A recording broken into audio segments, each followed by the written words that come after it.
Assalamualaikum warahmatullahi wabarakatuh. Perkenalkan, nama saya Dinanti Stella Mahasiwi dengan NIM 2102104022134. Saya dari Prodi Pendidikan Bahasa dan Sastra Indonesia, Fakultas Keguruan dan Ilmu Pendidikan Universitas Jember. Video ini saya buat untuk memenuhi tugas akhir mata kuliah membaca. Strategi poin merupakan strategi yang dirancang untuk membantu siswa dalam memahami suatu bacaan. Strategi ini meliputi kegiatan siswa sebelum, selama, dan sesudah siswa melakukan kegiatan membaca. Strategi poin digunakan untuk membaca bahan bacaan atau teks yang bersifat ilmiah sehingga dapat membantu siswa untuk memahami ide, pendapat, pengarang, fakta penting yang terdapat dalam bacaan atau teks.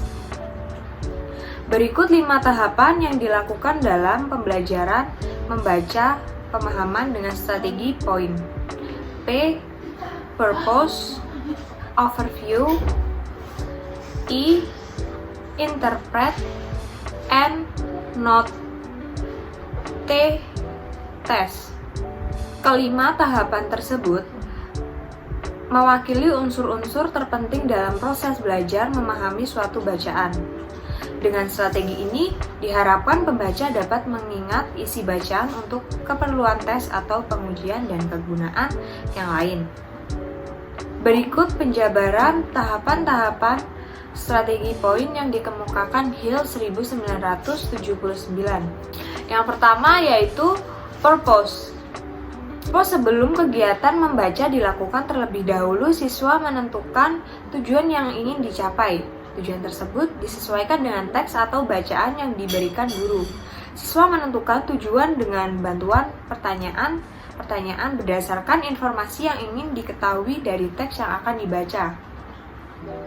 Langkah menentukan tujuan memunculkan 2 dimensi yang penting, yakni kendali atau kekuatan. Hal tersebut membuat kegiatan membaca lebih terarah dan fokus pada tujuan yang akan dicapai. Agar tujuan pembelajaran dapat tercapai sebelum memulai kegiatan membaca, siswa terlebih dahulu menentukan tujuan khusus yang ingin dicapai. Yang kedua, yakni overview. Pada langkah ini, siswa memprediksikan isi dari suatu bacaan yang akan dibaca untuk memperoleh gambaran umum dari suatu bacaan. Overview merupakan tahapan yang mengombinasikan membaca cepat dan teknik membaca terpusat. Pada tahap ini dapat diukur dengan tahap purpose. Tahap overview didahului sebelum tahap purpose apabila informasi yang diketahui dari materi yang akan dibaca kurang. Tujuan dari tahap overview berbeda apabila dilakukan sebelum tahap purpose. Tujuan overview untuk mengidentifikasikan istilah-istilah yang dianggap asing. Dengan mengenali istilah-istilah asing tersebut, siswa diharapkan dapat mengetahui gambaran isi teks secara umum yang nantinya digunakan untuk menentukan tujuan. Selain untuk menentukan gambaran umum, isi bacaan tahapan ini juga meliputi kegiatan berikut. Yang pertama, menentukan topik umum yang disajikan dalam tabel ketika membaca. Yang kedua, membaca dengan cepat dan fokus pada pengantar yang disampaikan penulis di awal bab. Yang ketiga, membaca dengan cepat untuk mengetahui topik-topik utama dalam bacaan.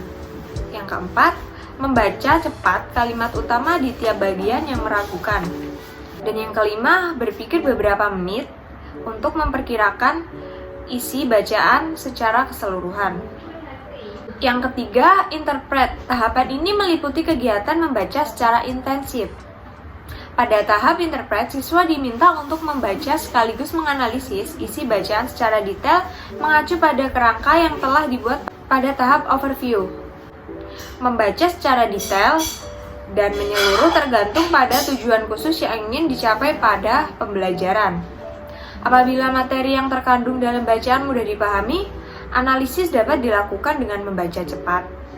Namun, apabila isi bacaan mengandung konsep-konsep baru dan organisasi teks disusun secara detail, analisis sebaiknya dilakukan secara perlahan. Ada 4 model yang dikemukakan oleh Hill 1979, yakni yang pertama, membaca cepat untuk memperoleh ide pokok dan struktur dari bacaan yang dipilih. Yang kedua, membaca selektif dan belajar untuk menemukan informasi khusus untuk menjawab atau menyelesaikan suatu masalah. Yang ketiga, menganalisis secara kritis gambaran informasi untuk menentukan keakuratan dan ketepatan atau membedakan hubungan dari gagasan-gagasan berdasarkan fakta-fakta yang sesungguhnya. Yang keempat, membaca organisasi secara cermat dan perlahan untuk mengidentifikasi struktur ide penulis sehingga dapat diingat dan dimengerti dengan baik. Yang keempat, yakni note. Pada tahapan ini, siswa diminta untuk mencatat informasi-informasi yang penting yang ada di dalam bacaan. Mencatat dalam meningkatkan pemahaman siswa terdapat suatu bacaan karena siswa akan terdorong untuk mengidentifikasi informasi penting yang terdapat dalam bacaan. Tahap note memberikan kesempatan pada siswa untuk mengungkapkan kembali gagasan-gagasan yang dikemukakan penulis di dalam bacaan, sehingga siswa dapat memahami isi bacaan dengan baik. Dan yang kelima yaitu tes. Tes merupakan tahapan akhir dari strategi ini. Tes tidak sekedar memberikan soal atau meminta siswa untuk menjawabnya, tetapi tes bertujuan untuk memberikan evaluasi kepada siswa yang mengacu pada analisis pribadi terhadap pembelajaran dan pemahaman suatu bacaan. Tes juga mencakup aplikasi yang diperlukan untuk memperoleh informasi yang dibutuhkan dalam bentuk pemecahan masalah.